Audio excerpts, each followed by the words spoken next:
Well, it's Nancy today. Do you like my hat of the day?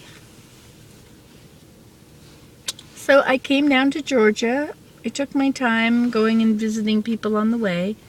There's no sense hurrying and then hurrying home and not having done all those things. So I'm not sure how much longer I'll stay. It depends on Mom's condition. If she remembers me and she's happy I'm here, then I'll stay longer. But if she doesn't, then you know how that is. She's getting good care. It's pretty hot down here. It's been up to, I think it was 87 for a couple days, 32 Celsius. Very hot for me.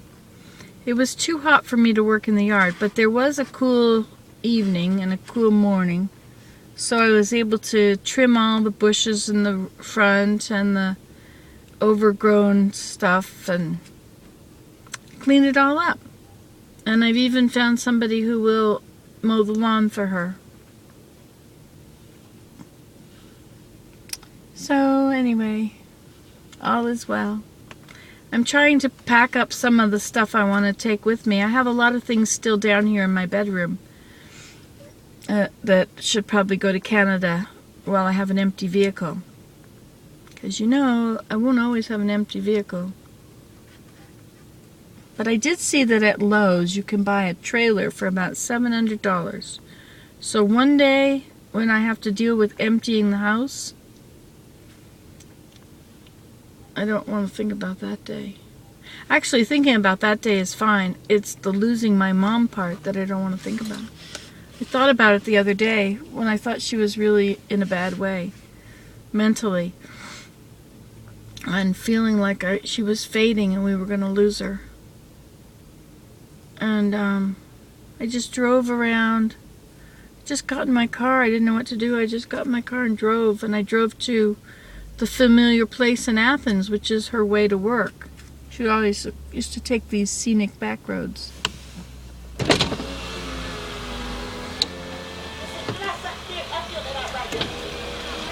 I'm at the bank waiting.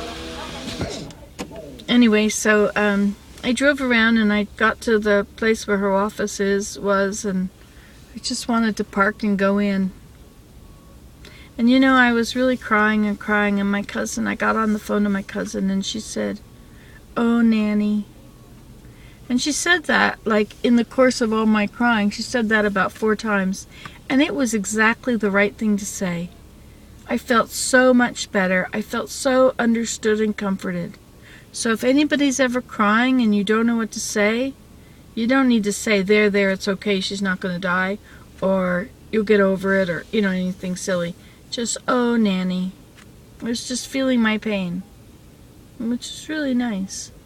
My cousin always calls me Nanny. Nanny. Well, hi, Nanny. It used to be a term of endearment. I was younger than her. You know, one of my happy places in my life was always getting in my car and going out to Farmington. It was south of Athens. I guess it's south. I don't know my directions around here. But there's a little community where Mary lived. She lived in this rented house. She was a teenager too. And it was the coolest little house. And I found a painting that looks just like it.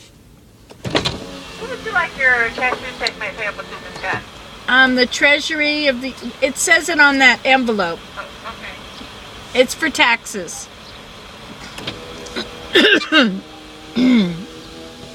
Getting a cashier's check to pay the taxes.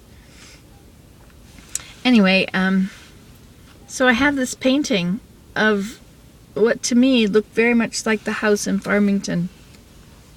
I showed it to Mary on FaceTime yesterday. That was really nice. I'm glad I showed it to her. She didn't realize what an important part of my life it was.